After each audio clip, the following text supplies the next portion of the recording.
Aujourd'hui, je vais te lister 3 causes, 3 choses qui peuvent causer en toi du stress. Oh my god. Viens, je t'explique.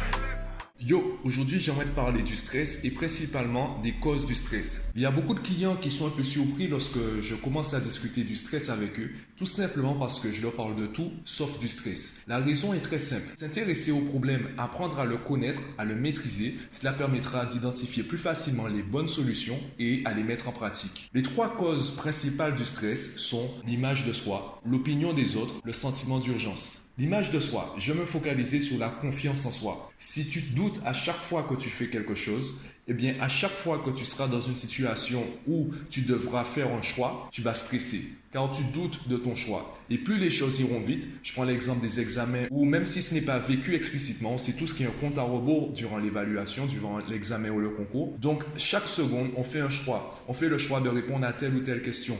On fait le choix d'écrire cela comme réponse. Donc si tu doutes de toi, de tes capacités, de tes compétences et surtout de tes réponses, à chaque fois que tu vas écrire, à chaque fois que tu vas répondre à une question, tu vas te mettre à douter et le doute va engendrer en toi du stress. C'est la première cause du stress. Donc évidemment ici, pour gérer ce stress, pour soulager, pour te soulager de ce stress, eh bien moi je vais te parler de confiance en toi, de l'image que tu as de toi-même. Je ne vais pas te parler du stress explicitement. La deuxième cause du stress, c'est l'opinion des autres. Si tu t'évalues en fonction des critères d'évaluation des autres, il y a des moments où il y aura un décalage. Je vais te raconter une anecdote très simple. Je me rappelle d'un élève qui un jour m'avait ramené une copie où il avait eu 13 sur 20. Il y avait un exercice sur 5 points qu'on n'avait pas pu travailler ensemble car il avait été malade, donc il n'avait pas pu assister au cours, on n'avait pas pu travailler ensemble. Donc cet exercice, c'était pratiquement sûr qu'il allait le rater. Donc là, je lui ai dit tout de suite, calme-toi, tu n'as pas eu 13 sur 20, tu as eu 13 sur 15. Puisque cet exercice sur 5 points, c'était pratiquement impossible que tu le réussisses. Du coup, cela veut dire que sur les 15 points que tu pouvais avoir, tu as réussi à en avoir 13. Ce changement de contexte, ce changement de critères d'évaluation, eh bien, ça a changé son état d'esprit, ça a changé son attitude.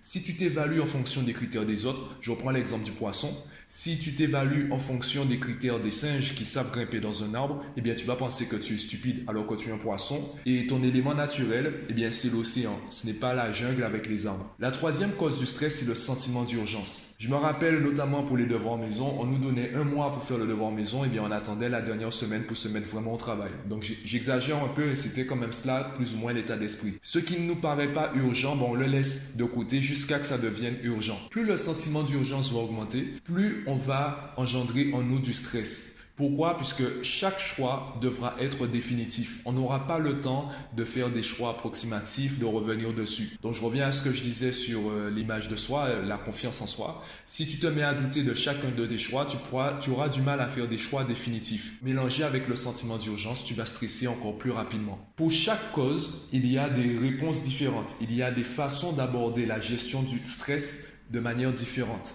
Personnellement, je ne suis pas un expert en technique de relaxation, technique de respiration. Moi, je travaille principalement sur la méthodologie, sur les méthodes de travail, sur la productivité. Par exemple, je le mets en description du podcast. Je propose une formation pour vaincre le stress en fonction de mon expertise, en fonction de ma façon de travailler les choses. Donc, je vais te proposer des méthodes de travail. Je vais te manager, entre guillemets, pour que tu puisses avec de bonnes méthodes de travail, surpasser le stress, anticiper les situations qui pourraient te stresser afin que tu sois beaucoup plus zen au moment voulu, au moment clé. Je vais davantage me concentrer sur le sentiment d'urgence que sur l'image de soi. Pourquoi? Puisque ce n'est pas une formation à télécharger que je vais pouvoir améliorer l'image que tu as de toi-même. Par contre, les méthodes de travail à appliquer pour anticiper les situations d'urgence et donc pour diminuer sur le long terme le sentiment d'urgence, ça je peux t'aider à le faire. Donc l'image de soi, je vais t'inviter, au moins je vais t'aider à découvrir si c'est vraiment cela ton problème et qu'est-ce que tu pourrais faire pour améliorer ça. Par contre, le sentiment d'urgence qui est valable pour la plupart d'entre nous, eh bien là, je vais t'apporter des solutions concrètes qui te permettront de changer et donc de t'améliorer, de progresser dès aujourd'hui. Donc, si tu es intéressé, si tu veux en savoir plus ou si le stress est pour toi vraiment un problème, clique sur le lien qui est en description du podcast, télécharge la formation et envoie-moi un message en privé ou par email pour me dire ce que tu en penses.